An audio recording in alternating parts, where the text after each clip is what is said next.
Welcome, everyone. My name is India Lena González, and I'm the features editor of Poets and Writers magazine. Amidst the rush of the new year, now that 2024 is in full swing, it seems, I want to take a moment to express my gratitude for you all joining us this evening. I am beyond excited to celebrate the brilliant writers included in our annual look at debut poets.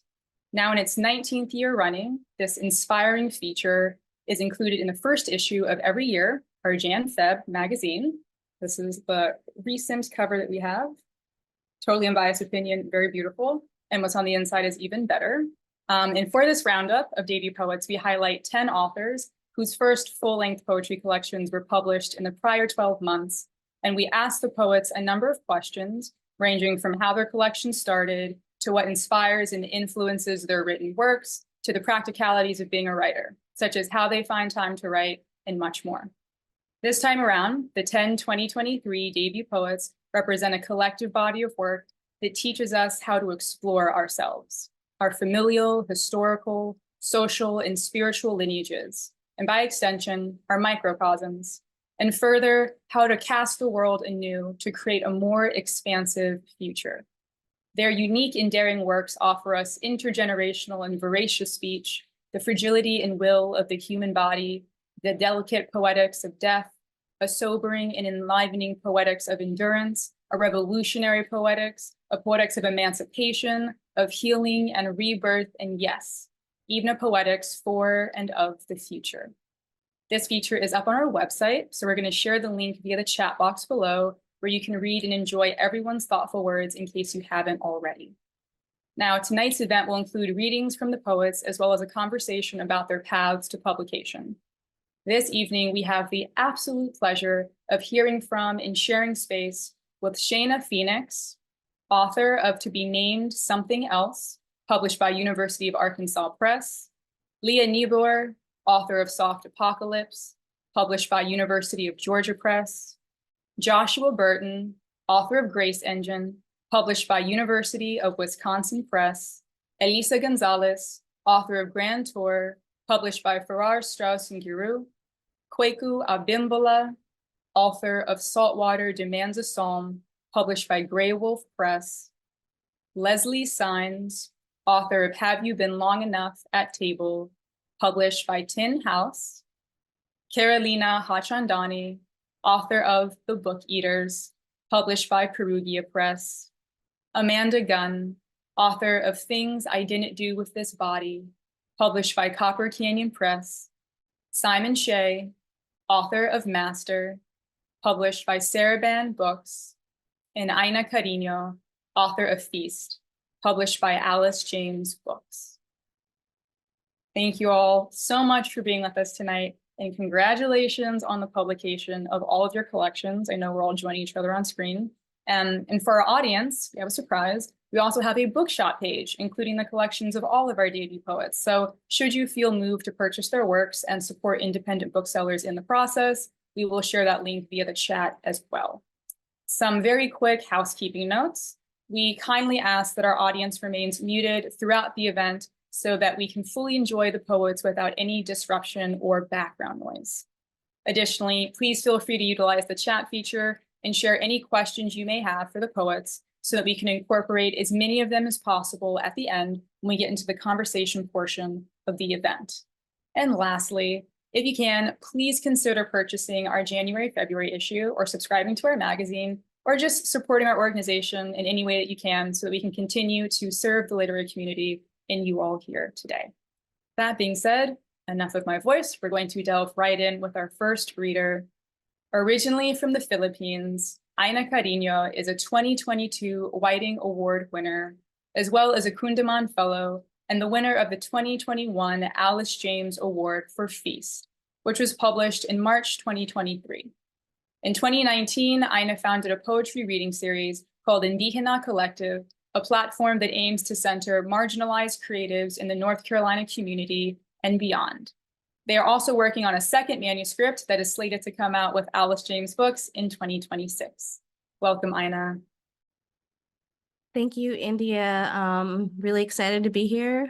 Thanks for featuring all of us. Such a stellar group of poets. Yeah, so I have some poems. I have two short ones. This first one is called Lean Economy. I pop tins of the greasiest luncheon meat open, slather my chin with animal salt, asymmetrical to the story of that soldier whose pinky fingers were cut off in the war. Want versus want. Real love is when you loot a crate of lard-filled cans, throw it into the Pacific to feed your ancestors. In this oily paradigm, we learn to glut ourselves on marrow. They say it's a shame I subsist on scraps. Where do you shop for food? Show me someone who won't argue that there's nothing sentimental in this world, as if bastard histories don't crave undoing. In exchange, I'll show you how to nourish yourself. Lift your grandmother's knife, slice through the fattest layer in your gut, and eat.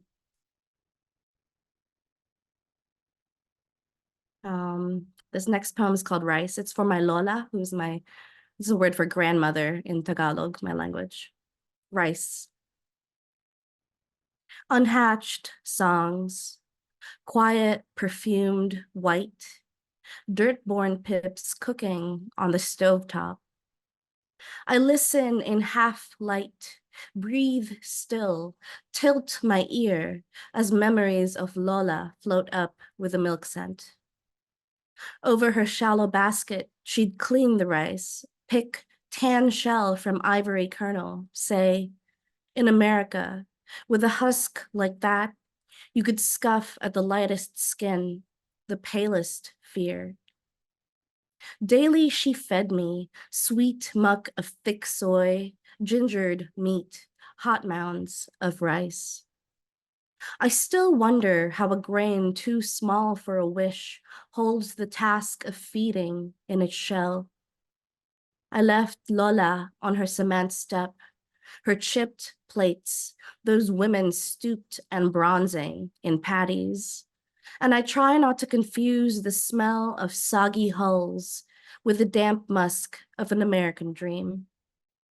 Still, I wait for the water to bubble in the pot, and soon, in this half-light, they'll bud up soft, be what they'll be. And when it's time to grow up into this white, white world, give me a brown husk like that. Thank you. Thank you so much, Ina. Wow. All right. Let's continue. Our next author is Simon Shay, a poet, essayist, and educator. His first collection of poems, Master, was selected by Terrence Hayes for the Sarabande Books Catherine A. Morton Prize and was published in the fall of 2023. He has received a National Endowment for the Arts Creative Writing Fellowship and a Ruth Lilly and Dorothy Sargent Rosenberg Poetry Fellowship. Previously, Simon competed as an amateur and professional Muay Thai fighter in Thailand, China, Brazil, and Argentina, and he currently lives in Washington, D.C. Welcome, Simon. Thank you, India. It's such an honor to be here. I admire all these poets so much, and I'm going to read you one poem. Kindness comes too easily to wicked men. In every ballroom, he is the chandelier. No, he is the song that everyone only knows the chorus of. Beautiful, relentless. He dresses as a dead soldier every Halloween. In the army, he says, you are dirt under the nails of your country. My mother wants him dead. The family of a young girl wants him dead. In the pockets of his old fatigues, a torn zodiac and a rusted metal spoon. Never in my life did I believe I knew him. Once, in a fit of rage, he named every star in the sky after a dead man. Premature blessing. One night, in a Taiwan hospital, a man cut my mother open and took my body out. Deliverance. Years later, she will tell me, we never remember the men who we cannot forget. He gave me a necklace of teeth. He laughs each time someone says the word God. Every day I guess his favorite color, and every day I get it wrong. Mercy, sweet throat. Mercy, blackbird. He once wrote a song about me in the middle of the night. When I sing it, a black snake slithers from my mouth. Thank you.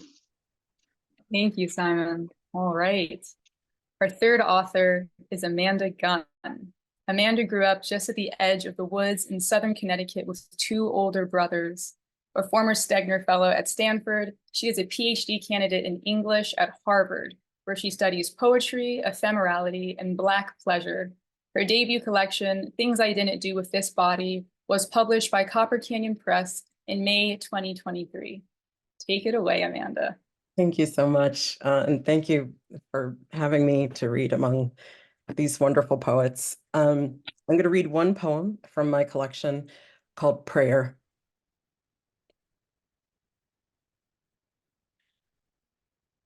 Lord, let me hand you my burden, my body.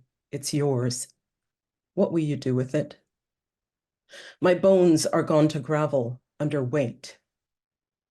I loved her. I loved her body as it grew broad, spilled forward, filled in its loosened skin, filled in with new found weight.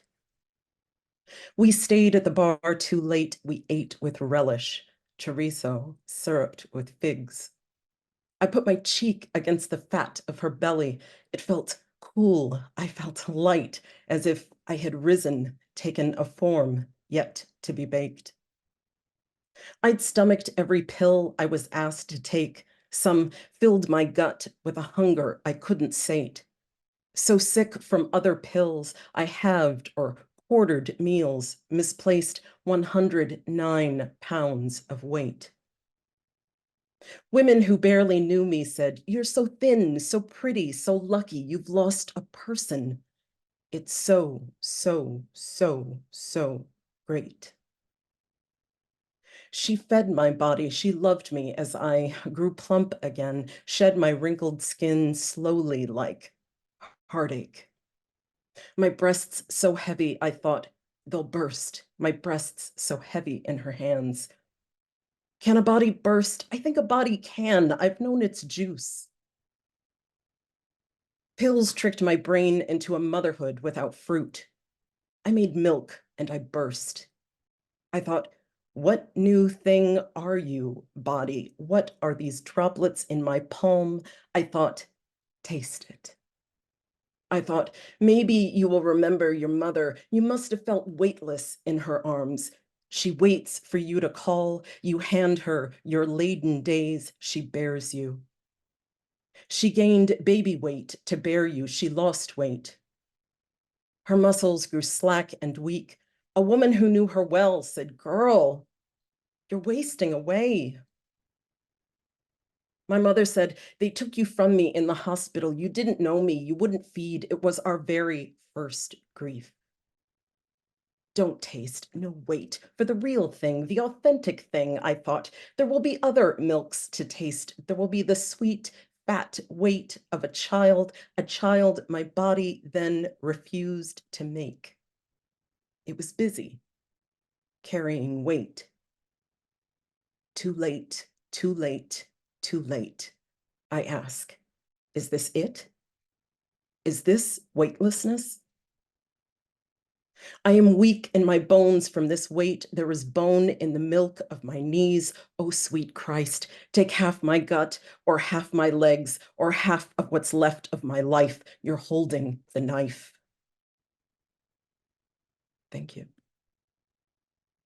Wow. Thank you, Amanda. That was beautiful. Whew, we came to do poetry today, I see. Lovely. All right. Next up, we have Karolina Hotchandani. Karolina was born in Brazil and has lived in most regions of the United States before settling a few years ago in Omaha, Nebraska, where she is a Goodrich Assistant Professor of English. She earned her BA in English Literature from Brown University and her PhD in English Literature from Northwestern University. Her debut poetry collection, The Book Eaters, won the Perugia Press Prize and was released in September 2023. The floor is yours, Karolina. Thank you. Thank you so much. It's such an honor to be featured in this issue with these wonderful poets, and thank you all for being here. I'm going to read two short poems from my collection. The first is called Self-Portrait as a Woman Halved. What seems a long time ago, a line of pigment drew itself down the middle of my torso, linea nigra, splitting the globe of my belly into hemispheres. I am East and I am West, child of parents from both sides of the world. Brazil is my mother's motherland, land of the pau-brasil, the tree that gave the country its name, its red sap extracted by those who were enslaved. They powdered the sap to make a dye, connoting power in European fabrics. Power powder. My father is Indian, land of cinnamon and clove, land of the spices the Portuguese sailed east for, land of the tea the English mass-produced, so that Indians now drink it with milk, as my father does, as I've learned to do. The line that breaks me in two is neater than I thought natural things could be. Once the baby's born, the thin strip slowly fades. But I'll look at my child, her skin whiter than mine, and feel divided, afraid the world will grant her an ease that keeps her from knowing me. Glad, too, for that same reason. The next poem's called Order of Operations. You try to follow your father's dictum, stay ahead, cover next week's chapter in algebra now, so when the teacher delivers the lesson in the future will be a memory for you, the word problem you've already solved. A family travels in a train at a velocity X miles per hour greater than a car. From inside the train, the car seems to slip slowly backward, like salmon swimming against the current to spawn. But you are not chasing time to make life. As you speed through the weeks to the destination, you try to quantify the benefit of an earlier arrival. You need to know why, in the textbook of your life, the order of operations insists that you cry for your father before he dies, so when he dies, you are prepared. You'll live in the memory of pain, which is not pain. It's a family moving forward on a train. Thank you, Karolina. Beautiful. All right. Our fifth reader this evening is Leslie Sainz. Leslie is the author of Have You Been Long Enough at Table, Tin House 2023. The daughter of Cuban exiles, she is the recipient of a 2021 National Endowment for the Arts Poetry Fellowship. A three-time National Poetry Series finalist, Leslie has received scholarships, fellowships, and honors from Canto Mundo, the Miami Writers Institute, the Adroit Journal, and the Stadler Center for Poetry and Literary Arts at Bucknell University. She lives in Vermont and works as the managing editor of New England Review. Welcome, Leslie. Thank you, India. Thank you, poets and writers. I'm immensely humbled to be sharing space with these incredible debut poets, and I look forward to following their work after this as well. I'm just going to read one poem, and it's called Self-Determination Theory. It has an epigraph from Gertrude Stein that reads, "There is something in this native land business, and you cannot get away from it." Self-determination theory. I sit in the living room. In the living room, my mother chokes on something cold and sharp. I launch an investigation. She is wearing a blue cotton shirt. Her shoulders are showing. The television is hush. I conclude she is struggling with a unique idea, one she should keep. Just like that, sparks, reds, whites. It is the savior mother calls US. US places his arms around her abdomen and applies sudden upward pressure. She heaves. The volume of the Not News channel rises, and the sound alerts my father in the kitchen. To enter the living room, my father must step over the bodies of other Spanish-speaking men. He does so with ease. I weep in the living room. In the living room, my father watches US rope my mother, and though he is a jealous man, he says nothing because he too accepts no other touch. Thank you. Thank you. Thank you so much, Leslie. All right, we're going to follow that up with a reading by Kweku Abimbola. Kweku earned his MFA in poetry from the University of Michigan's Helen Zell Writers Program. He is of Gambian, Ghanaian, Sierra Leonean, and Nigerian descent. Kweku's first full-length poetry collection, Saltwater Demands a Psalm, was published by Grey Wolf Press in April 2023. Kweku lives in Detroit and works as a teaching artist and lecturer in English and creative writing at the University of Michigan, Ann Arbor. Go for it, Kweku. Thank you so much, India. And again, just echoing what folks have said, it's such an honor to be here. I feel so blessed to be able to be featured alongside so many stellar poets. And this evening, I'm going to read a poem entitled Stank Face. Stank Face. Oh, Stank Face, your origin begins with rhythm, like the first ever jam session somewhere beneath a tendrilled canopy and near brackish water where best we worship. See, someone hits a clean lick on the drums, accentuating the oomph of a dancer's stomping, which then compels the flutist to conjure a riff and complete this eclipse.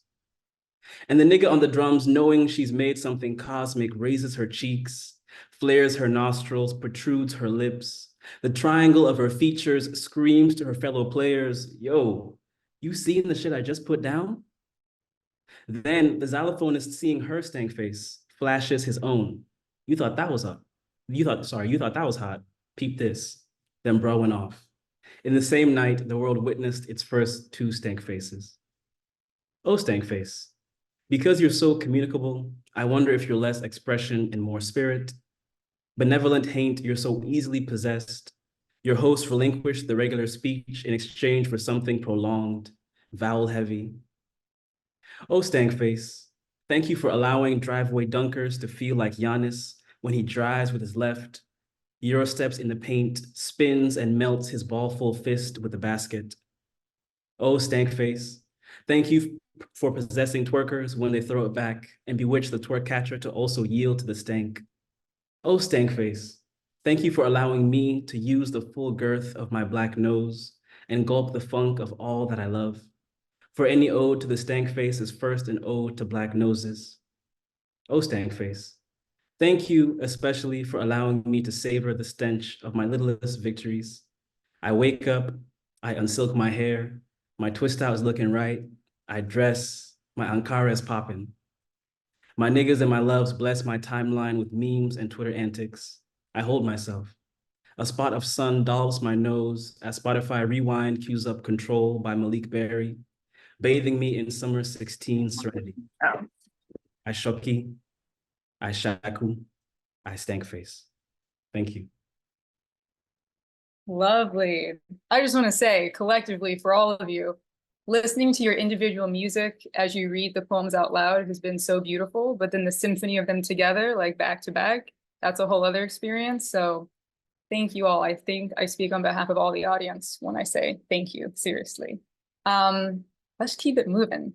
Next is poet, essayist, and fiction writer Elisa Gonzalez.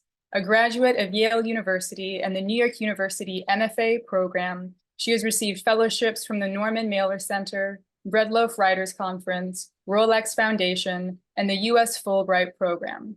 Her debut poetry collection, Grand Tour, was published in September 2023 by FSG.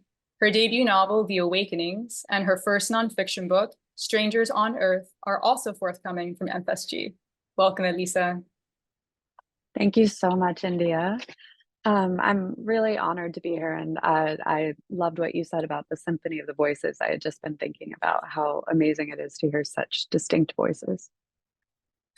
I'm going to read two poems from Grand Tour. This first one is called Failed Essay on Privilege.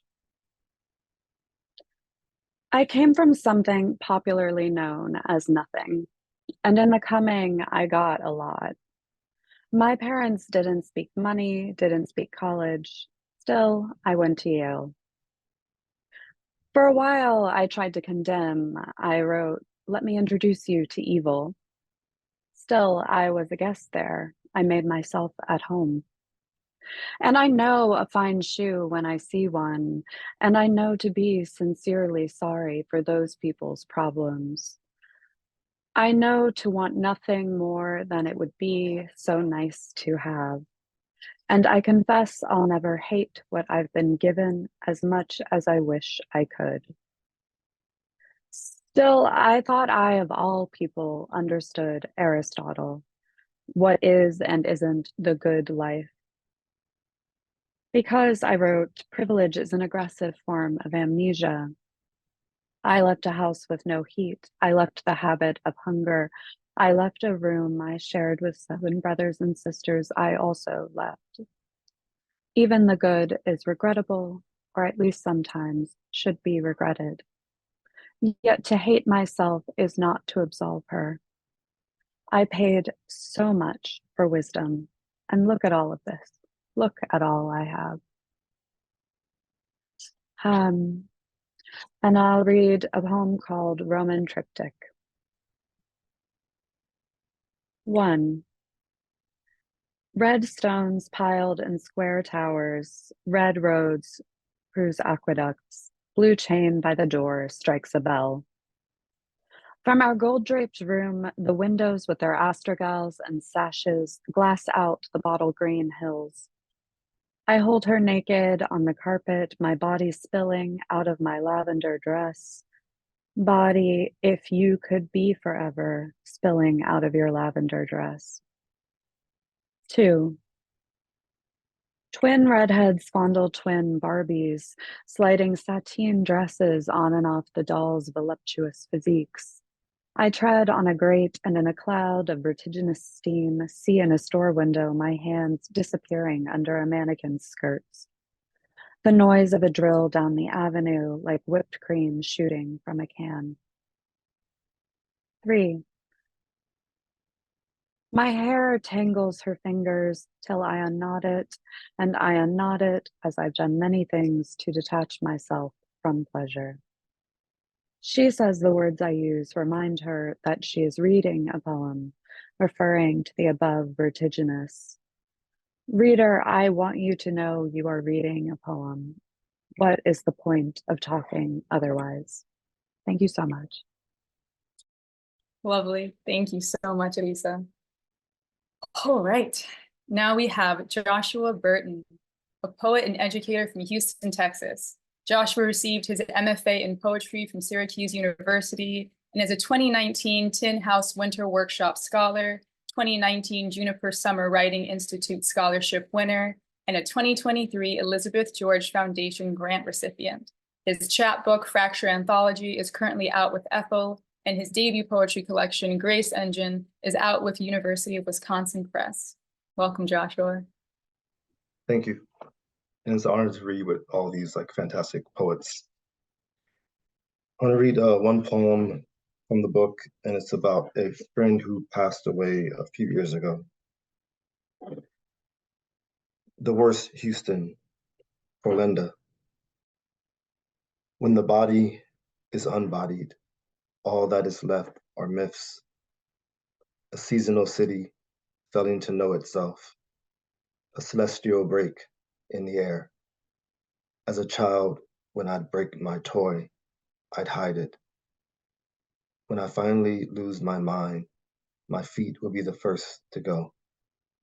Sunday mornings, David would call, asking me to visit the grave with him, and he's on his way. I live with the fear of all of the women in my life dying before me. When he arrives, we get on our knees to clean the granite. From afar, I bet the body looks like a black dog behind water. This death is Houston at its very worst. More worse even than at the death of Carl Hampton, that panther who curved like a branch at its end. Back then, my father was a boy watching the Panthers march along Allen Parkway Village. When I was a boy of 5, my hand touched the hot kitchen iron with the curiosity of my 5-year-old mouth kissing my neighbor.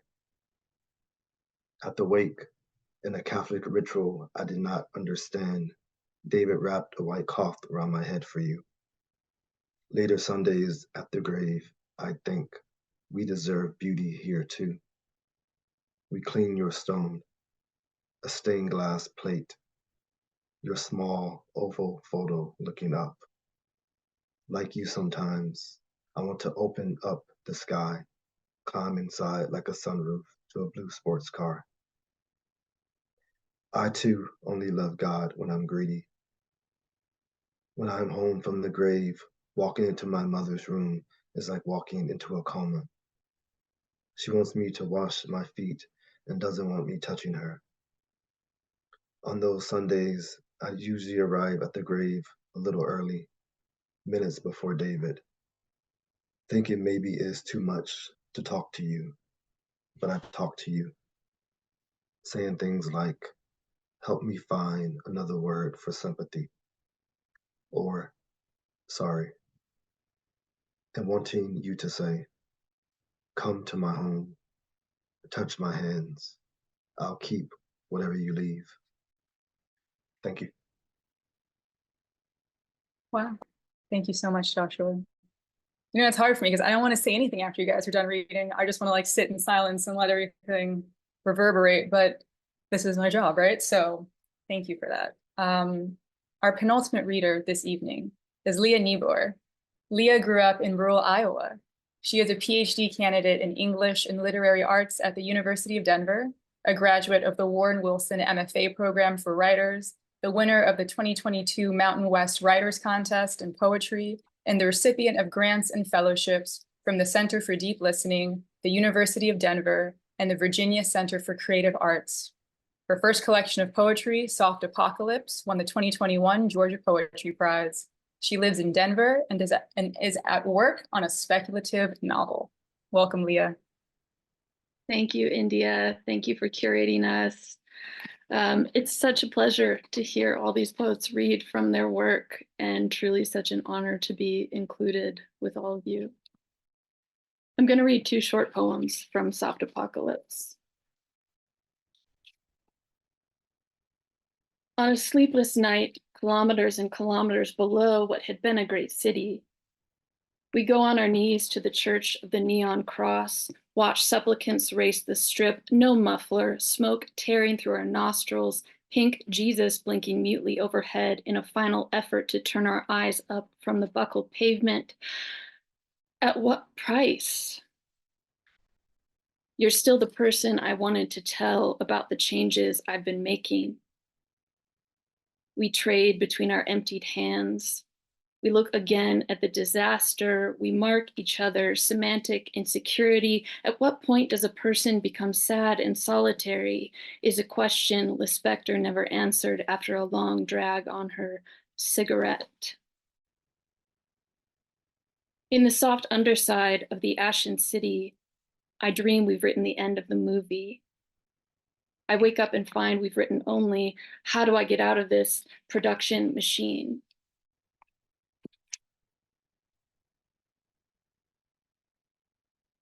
This was after midnight at the corner store.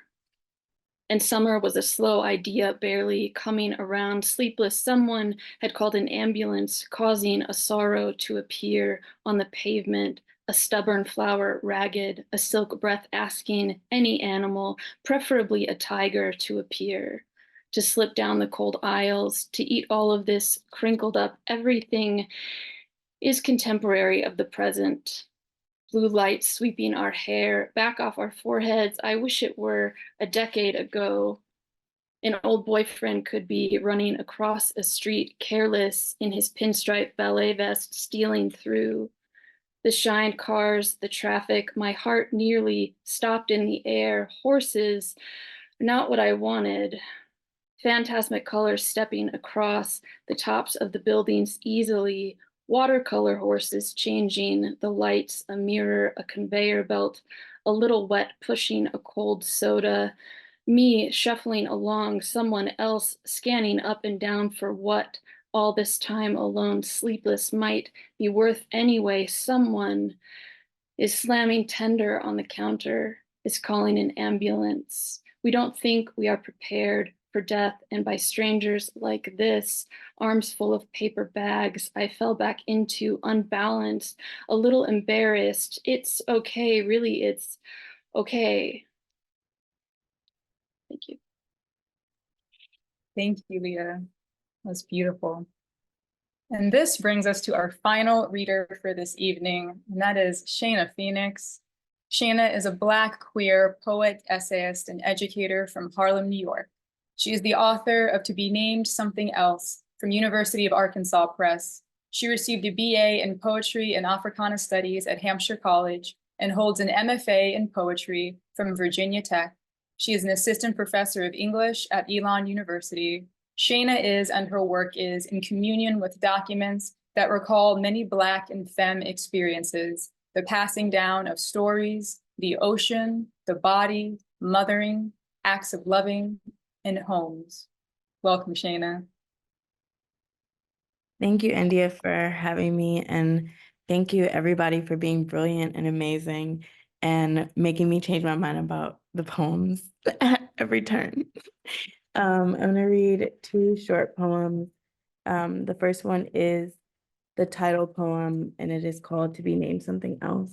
And it has an epigraph from Melissa Phoebos that reads, "Every name is a name for God. To be named something else.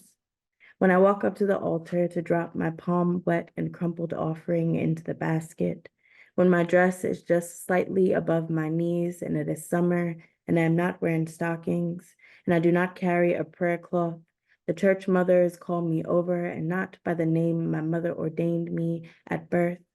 They chorus me something else, and I'm as good as gold or God or gall or girl or gush or get something else to mean something alive here, holy to mean my not knee-length dress, my bare and buttered calves glittering. I am all name, a body of names.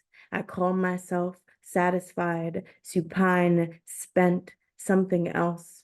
I know myself, blood of something, blood of else, blood of things.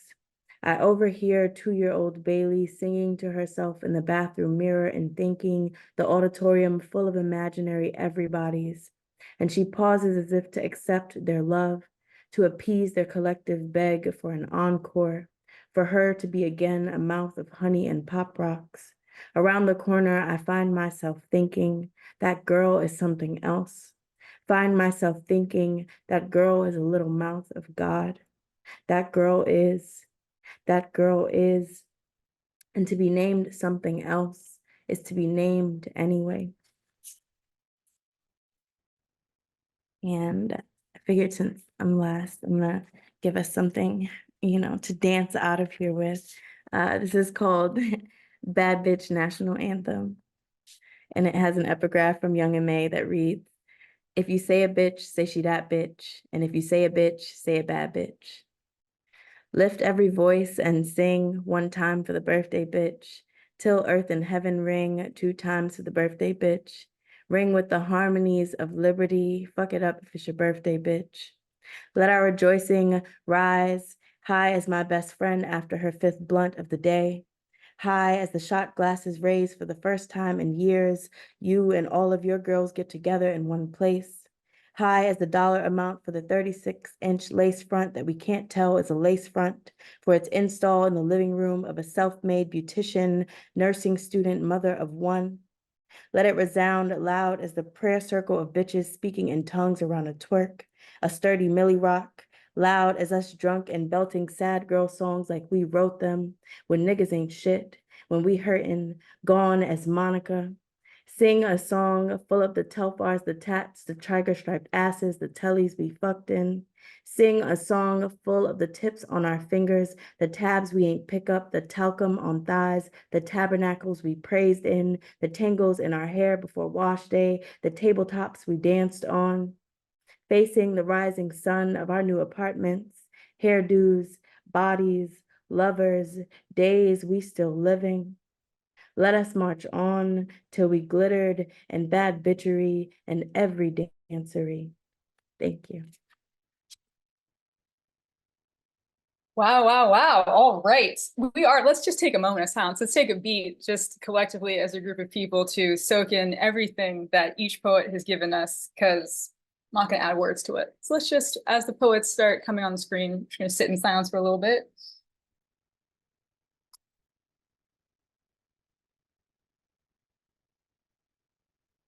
And I will say, I mean, this is so redundant, but thank you to all of you. So you're not just sharing your voices, you're sharing your persona, your aura, everything, all of you, your spirits. And so I feel it. I think it's definitely felt, and this is important. This is what we need. So thank you so much for charging this Zoom sphere and for making it feel like we're actually all in person, right? It doesn't feel like we're separated by a screen. It feels like we're all here. So here's the deal, logistically speaking. Zoom will only let us have so many people spotlighted at once, which means that I'm going to be a headless voice, okay? So we're just going to focus on the debut poets, and then we're going to have to swap in some people and swap out others as we go along so that everyone gets some face time. So that's going to be the name of the game. Now we're going to head into our group discussion. I'm very excited to hear what you all have to say past the poems. And as a reminder for our viewers, if anyone has any questions for one or all of our authors, please share it in the chat box, and we will try to integrate as many of your questions as we possibly can. I'm going to go ahead and get the ball rolling here. And I'm going to start off by gearing my questions towards a few of you at a time, though anyone can feel free to chime in should you feel so inclined. So I'm going to start off with Amanda, Simon, and Joshua. In your responses in the feature, you three spoke very candidly about one aspect of being a poet that I know is tough for many of us, and that's rejections, or applying for rejections, as you say in one of your responses, Amanda. Can you all speak a bit more to how you worked with or disregarded the no's to get to an eventual yes, and how you were able to manage the emotional and mental impact of the no's while continuing to believe in your work?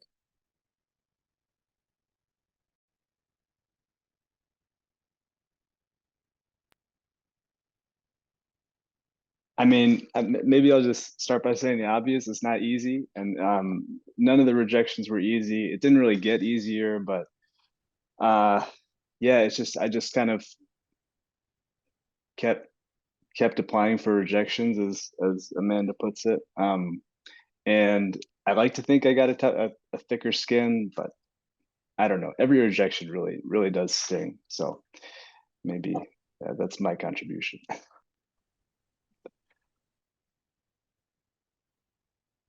I think over. Oh, sorry. No problem. Yeah, I think over time, after like years and years of rejections, you kind of get to a place where you feel like comfortable in your voice, and you know that you believe in the work, even if, well, no matter like what the response is. It definitely takes years of kind of getting to that point. But I think around the time my book came out, I was really confident in the poems. So I even when the rejections came, I kind of just like knew the poems still had a lot of value in them. It's just that you just didn't have the right reader, and that's kind of just how I kind of still view it as like finding the right reader at the right time is really pretty much how you kind of get chosen for things. So keeping that in mind, I think I just kind of I'm not sure if my skin got tougher skin for it, but I think it just having more faith in my poems over time. Yeah, I think having that faith in your own work is really important. You know, that moment when you're working and you're like, oh, that was pretty good. Like you really feel like you touched on something. It's good to hold on to that feeling. And also, you know, and I think I said this in the feature also, that I was lucky enough to be a reader of slush piles fairly early on in my poetry career, and there's so much good work, and you can't take it all. And I think that seeing how much good work gets passed up helped it hurt less when I got rejected, because it was like, well, I either, sometimes you get picked and sometimes you don't, but it doesn't mean that the work is worthless, by no means does it mean that. And that always has sort of helped me. Lovely. And I'm just curious, as a follow-up, did your feelings about your collections change at all? Like, did you have stronger feelings throughout the process? You're like, I believe in this more and more. Did it falter sometimes and then come back on? Was it always just like at a high where it's like, no matter what, this is going to be it. This is it. Did it stay, or did it change throughout the process?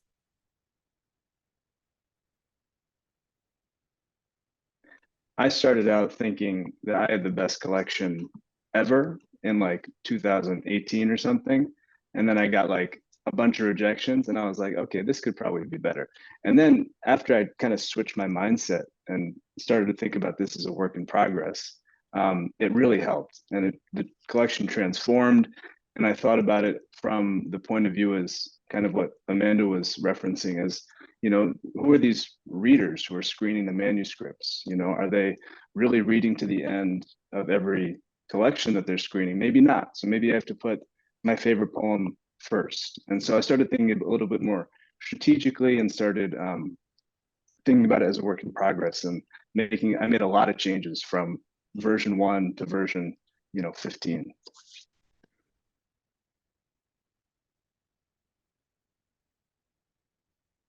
I don't feel like I revised the book that many times over the course of submitting the full manuscript. I did maybe twice add in like a new packet of work. And so my feeling was over time that it was getting stronger. And I tried to only put in work that I felt proud of and that I felt was ready really to be evaluated in that way. And like you say, Simon, like I got a little bit more strategic about putting what I felt was my best foot forward, in terms of, what are they going to read first? When you're submitting to a contest that has 1,000 submissions, they can't possibly be reading cover to cover every manuscript. So there is that sort of trying to be strategic. It's important, You can read it later, Yeah, the confidence definitely like wavers a lot. Definitely when I first finished it, I felt very confident, but then it kind of just depends on like the situations that happens. But some rejections hit harder than others.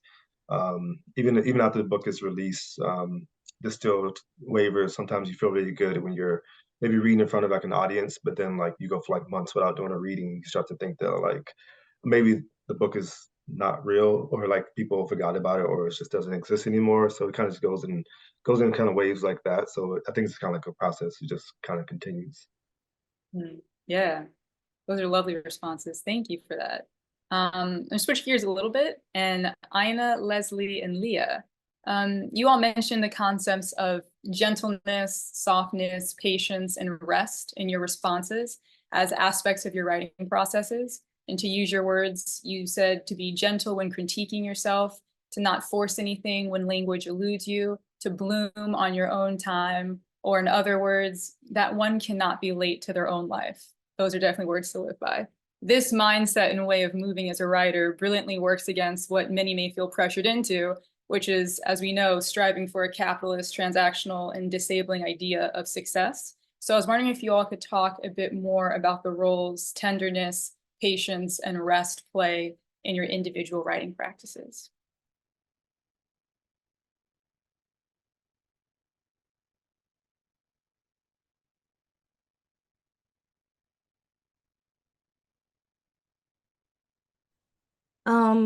So I wrote my book in grad school to start off, and then send out my book to different contests and calls for submission pretty much in the next 2 years. And I was lucky enough that I got picked up. However, I spent 8 years finishing my undergrad. So I was already older, than some might have been at that time, like finishing my bachelor's degree. And so I think I learned from that is that everybody has their own trajectory. Everyone has a different pace. It doesn't mean that you're behind or ahead. And yeah, you're right. It's part of this whole idea that sort of bogs us down of this transactional nature of, like getting a book published or getting a poem published, and then you get this and that in exchange. And it sort of takes away from the spirit of your work, right?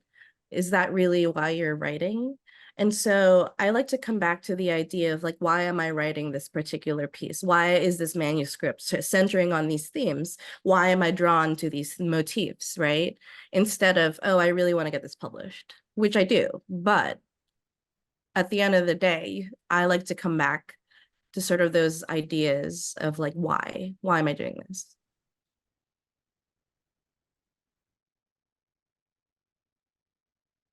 I can say a few words.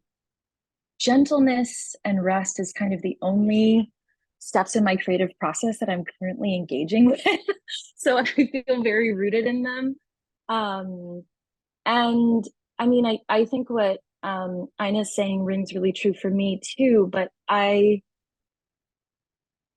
often kind of told myself that the reason why I know I'm meant to write until I'm dead and buried and 6 feet underground is because I'm a better like partner, friend, daughter, sister, person in the world when I'm writing. But I think sometimes when I focus too much on the benefits that writing gives me, I forget that I have to show up in the world in certain ways in order to be ready to write. And so I think knowing yourself, having a certain amount of self-awareness is really critical to understanding the moments in which you do need to be a hard ass with yourself and when you need to be more gentle. And so I think the more inner work one can do around what kinds of feedback and approach works best for them in order to motivate them or to just kind of remind them that, again, that it's not a race is what I would recommend. That was awesome and so wise, Leslie, and Ina too. I'm thinking about rest and allowing things to circulate through you in your own time, and what you were saying, Ina, about having this like 8-year process, before getting to another thing. And I think about that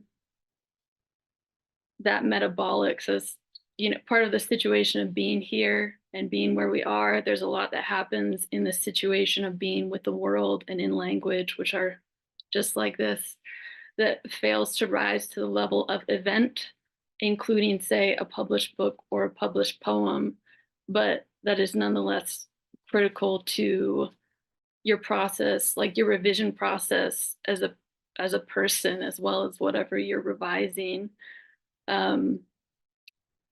When I was writing this particular book, I was earlier on in my PhD program. I was supposed to be doing coursework. It was the latter half of 2020. Like everything was insane. There was so much fear. There was like a lot of like an escalation of violence, and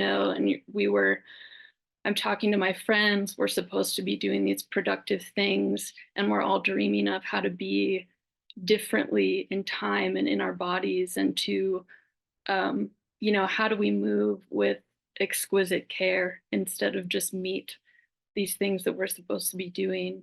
And so being in poetry, I didn't have an idea of a project. I just kind of left my ear open, but the poetic mode allowed me to kind of step out of time. I think it allows all of us that, whether we're writing it or reading it. And so in that space, I was looking for what might exist.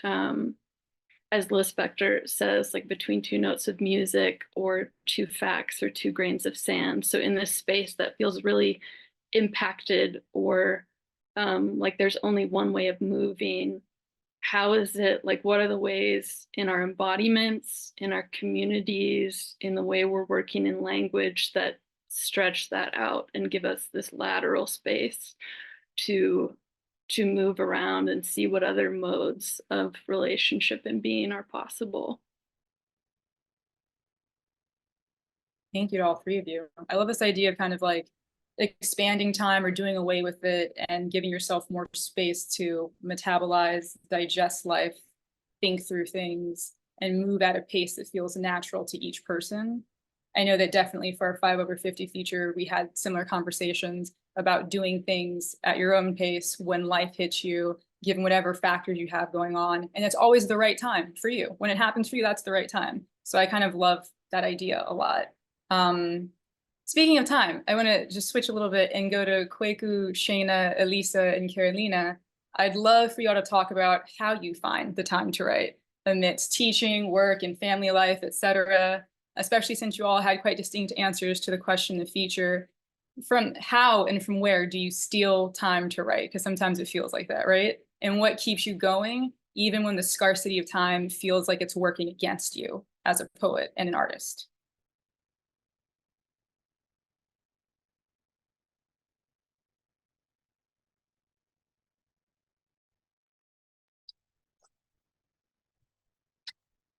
Oh no, go ahead.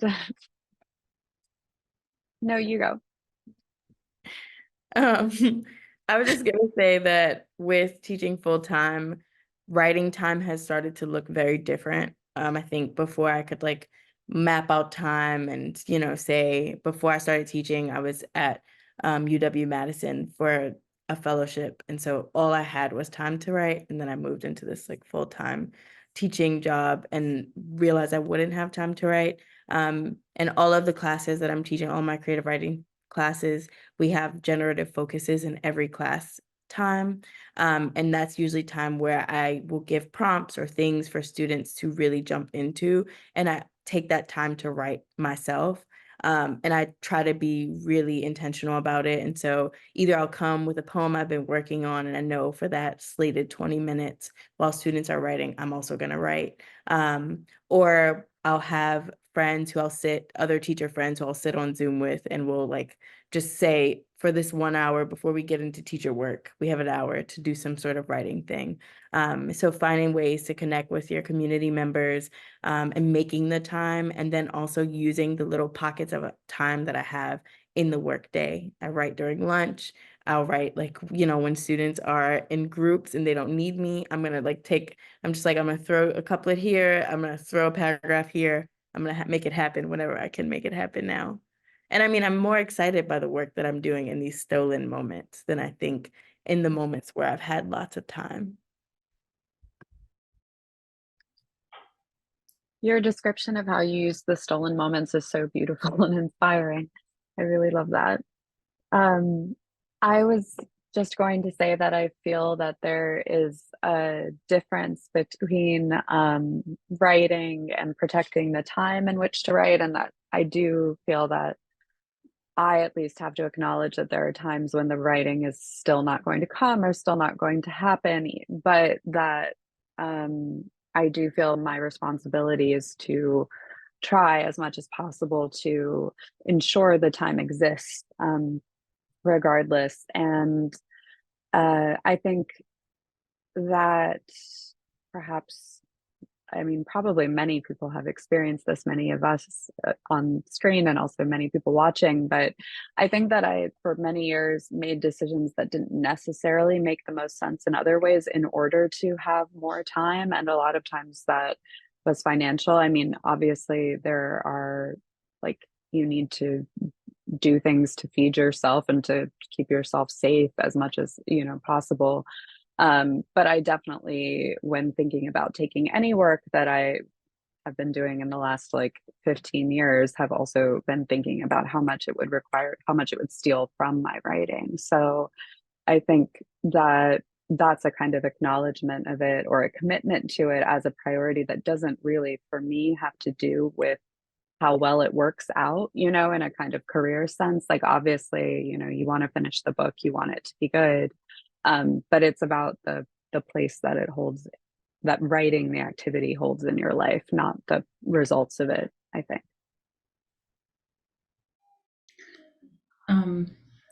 I was just thinking that I seem to have an even stronger impulse to write when I have less time. Like, you know, I had this since I am in academia. You know, we have these semester breaks, and I had a, you know, long, luxurious semester break, and I used it. I did do some writing, but then this past week and last week I was finalizing like my syllabi, and this week I've been teaching, and when I'm filling my days doing things for other people and feeling completely constrained by those activities, I'm just like, this can't possibly be life. Like, this isn't it, you know? And I think that deprivation creates a really strong hunger, you know, for something else. Like, you know, I just feel like if your days are made up of like being a certain person for this person and that person and that person, you feel even more like what you're lacking. And then I turn to writing for that. And so it does end up being kind of compulsive, and like it happens at night and it happens around everything else that I have to do. And there are times I think I have to, you know, where I'm just like, well, I'm just going to stay up really late. And that's not a healthy decision to make, but I'm going to stay up really late and I'm going to be very tired tomorrow when I'm going to be teaching, but I'm going to be okay with that because it feeds me in a very important way. And I just think it's the whole, like the kind of tug of war between all of the responsibilities and these creative outlets. Like, it's never very graceful, but it just, you know, in one way or another, you know, I do all of it. So I think it's kind of like building up on these amazing answers. One thing that I've been trying to do when I don't have enough time to write is to sort of cultivate a creative space to bring as much pleasure as I can into my writing practice. Whether that's having a playlist, whether that's ordering some takeout, whether that's getting my scents going, my lavender, whatever the case might be, just like making it feel like it's a date, you know, it's like me and my words, not my emails, not my students. I love my students, but I'd rather be writing most of the time, you know? So it's just like trying to make an event of it, I think has been helpful for my practice. And also just like, I feel like if you're in academia, oftentimes you don't always get to choose your own schedule. This year I got a bit lucky to where my classes start a bit later in the day, so I can wake up and have my morning to write. But last semester I had 8 a.m. almost every day, so I was up at 5 just trying to get that hour or two in before, you know, the rest of the world sort of like closes in. So I think just like making the time and trying to make it as pleasurable as possible, and even like having like writing dates with other writers has really helped sort of like rekindle that sort of pleasure within my work when the time seems to be scarce as well. I love this idea of like making a date out of writing, or making it is pleasurable, and thinking of it like that and making it really special, but also doing it in the in-between moments, because those count and that becomes something really interesting too. We got some really lovely questions from the audience. So I'm going to switch there and now open it up to all 10 of you. So free for all. I'm joking. Here's a really great question that I think is in line with some of the things that we were talking about while you all were reading, which was like the musicality of everyone's work. And so someone was wondering, does music inspire the atmosphere of your poems? And if so, what type of music gives you the push to set a certain tone to your work? So I guess, like, is there a certain playlist that you listen to? Does music inspire you? Are you aware of that through the writing process, literally, metaphorically, otherwise?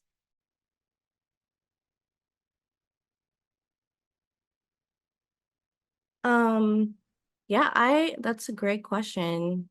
I went to school in my undergrad for both English Lit and music performance. And I kind of came to the writing aspect of it later.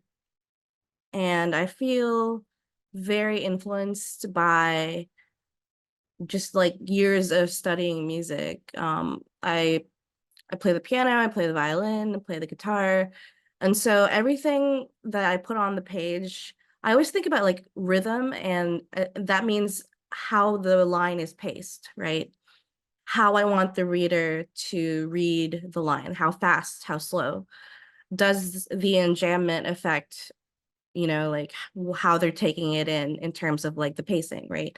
And also the sounds of the words. There's so many words that are beautiful for different reasons. And so pairing them with, other words like sonics and musicality in that way can also change the way a poem's, I guess it says, atmosphere is.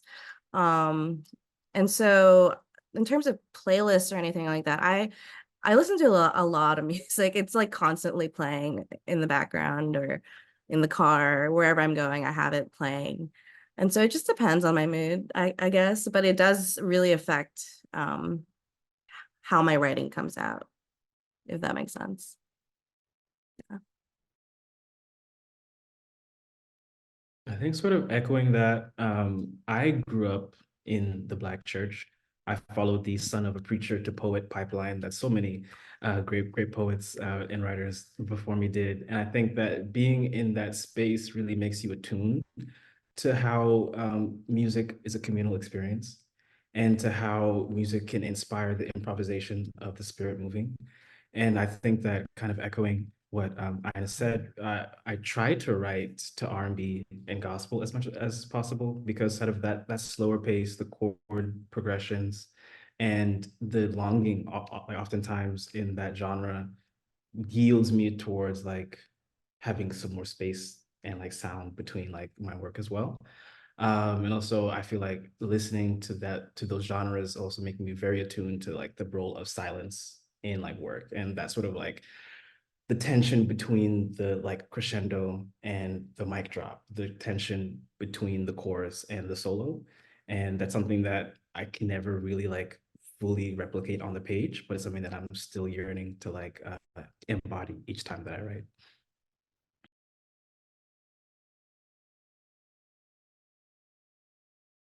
I would say that for me, creating the music of the poem is, I say the poem out loud to myself many hundreds of times over the course of writing and revising. So I can't listen to music while I write, because I can't hear the music of the poem so much. But I feel like I am influenced by, I really love musicals. I really love musicals because they have a kind of like broadness and this kind of unabashed emotion in them. They're sort of they're not afraid to be a little embarrassing when it comes to accessing emotion, and I would say that, yeah, they're very sincere. They're like that sincerity of them I find really moving and inspiring. So I feel like and also they use loud rhymes, which I just find tasty. And so I feel like sometimes I'm bringing that, or that I want to bring that into my work.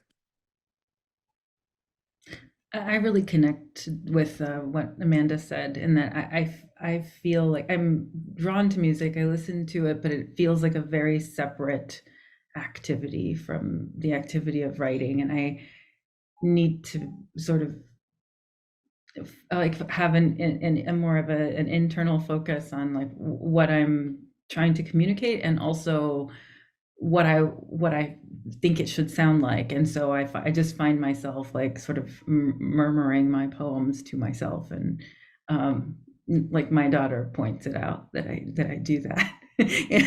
So yeah, if I'm like in public, and I'm writing, it's an odd thing. But yeah, I think it would be a little hard to to listen to something else in the process. Lovely.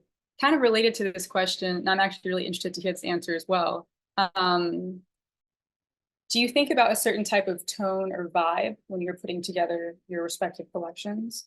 Was there a vibe that you had in mind that you were like, I want my readers to feel this way. This is the specific emotional journey I want to take them on. Or was it a matter of, I'm just writing these individual poems, and then when I group them together, all of a sudden an atmosphere is created, and now I'm adhering to that or playing with that or negating that?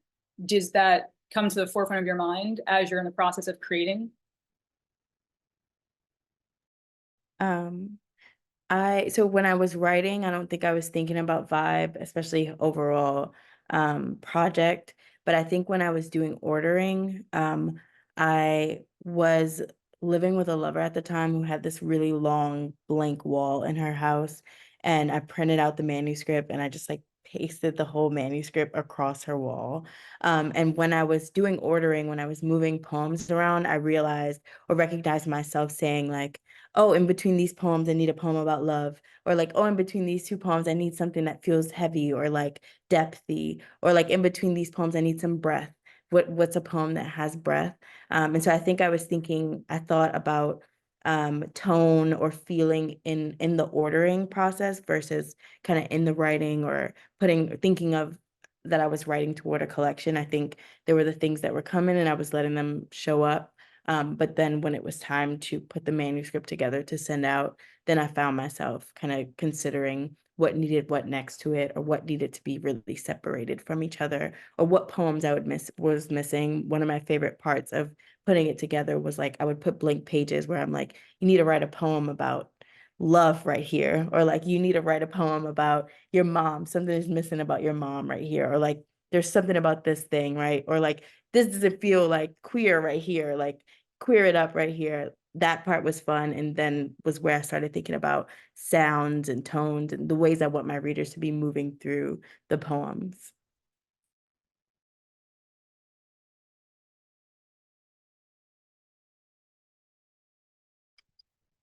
I love the way that you spoke about that, because I feel that when I was ordering, I also had these kinds of instructions to myself that's like, it needs to be short and kind of wispy or something like is almost a feeling. And that does tie to the musicality thing, where it's kind of more about a sort of like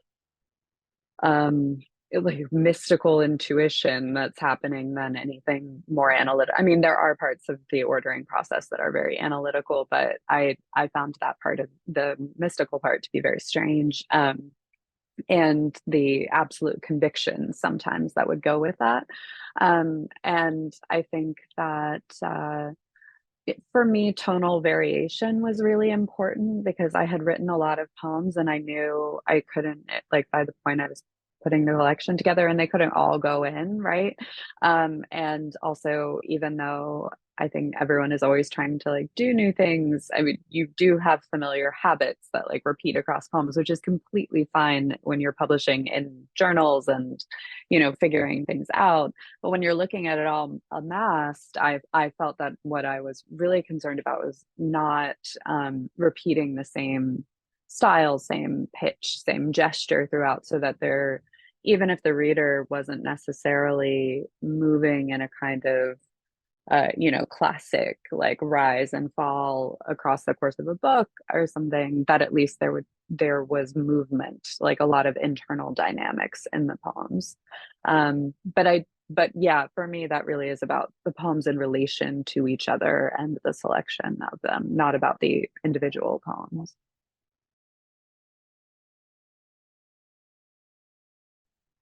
Kind of building off that kind of looking at the project at the book as an arc is really difficult. And sometimes as the poet, you're too close to the poem. So for me, it helped to bring my wife in and show her all the poems. And then she was like, oh, this makes sense here. And I think this is the story you're trying to tell, but I couldn't see it because I was too close to it.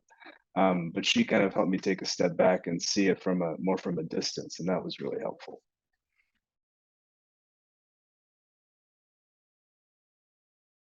That's lovely.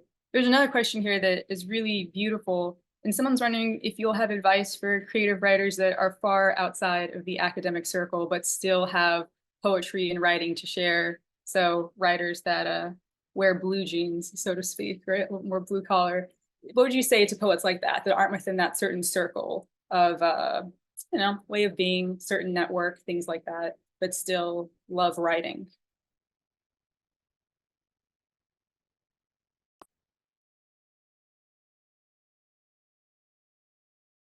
I think one of the biggest like advantages of having like a being at an MFA or being like in a program is having that community and like the time. So the time is like maybe a privilege of being in the program, but finding a community, you can find it like almost anywhere. Find like readers, good readers for you, people who like you like assigned to show your work to, and you can read their work. Just find like your right readers. It's like the biggest thing, because sometimes even in the MFA, you have readers, but they aren't really the best readers for your work. So sometimes you can find like after the MFA, you find like your readers, the people who can like really help your work grow the most.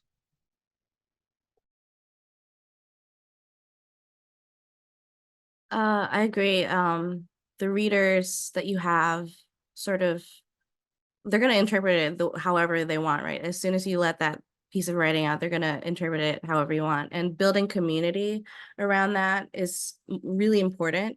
I'm actually a part of a few like reading and writing groups in the area, because I don't really get to do as much writing as I used to. So I find that I'm around people who haven't gotten MFAs and haven't been in academic circles. And so I think finding these groups rather than just going to like an open mic and reading your work is more helpful, because you get that feedback, right? You get the communal aspect of it. And also, in addition to that, I would say read not just like canon works, but read living, breathing poets, like read your contemporaries, read people next to you, read people in the library, just keep reading, because that is also a community of sorts, right? The larger conversation that poets are having with each other in this world, I think that really helps, even if you've never gotten an MFA.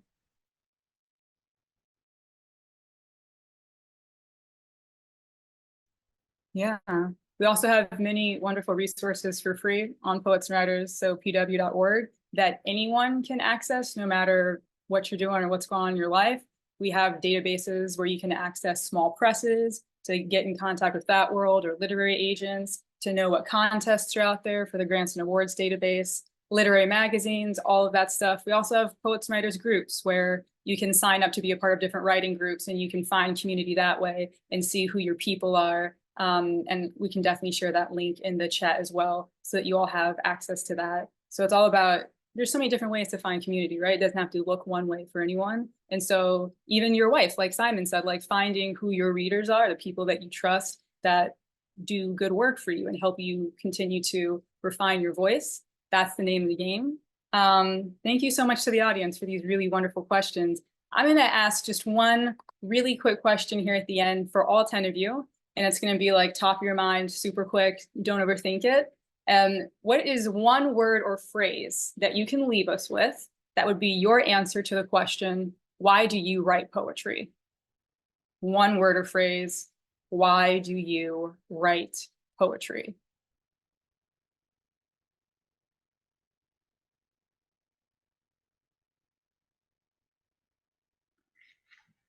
To process loss.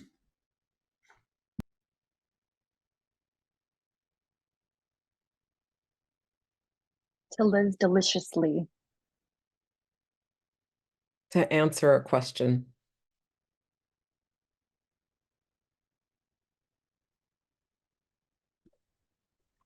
To Because pass language, down. Go ahead.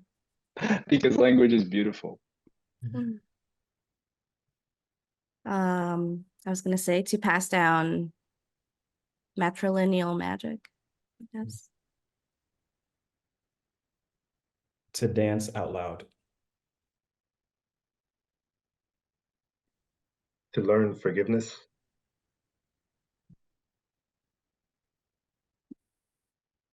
The first thing I thought was I can't not, but perhaps another answer would be that I want to do something that has changed me so much. I would say because I want to live and I want my people to live. For me, I'd say to exist more vitally and intentionally with everything that's speaking. Thank you. I counted 10. That was 10, right? I didn't miss anybody. Everyone spoke. All right. Look, I don't want to wrap this event up because we could sit here and talk for hours, is how I feel about it. But it's closing time, I feel. So it has been, this is an understatement, but it has been such a large joy sharing space with the 10 of you this evening. And I'm sure the audience feels that exact same way based off what I'm seeing in the chat that's been happening throughout the event. On behalf of Poets and Writers, I'd like to offer our sincere thanks to Leah, Ina, Amanda, Elisa, Karolina, Joshua, Shaina, Leslie, Simon, and Kweku for joining us tonight and continuing to inspire us with your words and beautiful collections. We will drop once more in the group chat the link to our bookshop page, including all 10 titles, and the ability to very easily purchase them, as well as the link to the stunning debut poets feature in our Jan-Feb issue. And if you haven't read the collections yet, as I'm sure you could surmise from the readings, you are in for more than a treat. And also, please enjoy their responses and our free online feature, because it includes a wonderfully expansive and in-depth version of the text that appeared in print, as well as audio clips of the authors reading from their books so that their voice can always be in your ear. A special thank you to our lovely Zoom audience for being with us this evening and holding space with us. And one final note, tonight's event has been recorded. So a video of the readings in the Q&A will be available soon on our YouTube page as well as our website. So any of your friends that may have missed it, go ahead and spread the news so that they can still be here and share in this moment with us. And this will officially conclude our celebration of our beautiful 2023 debut poets. I hope everyone has a lovely upcoming weekend, and we will see you all next time. So thank you all so much, and bye.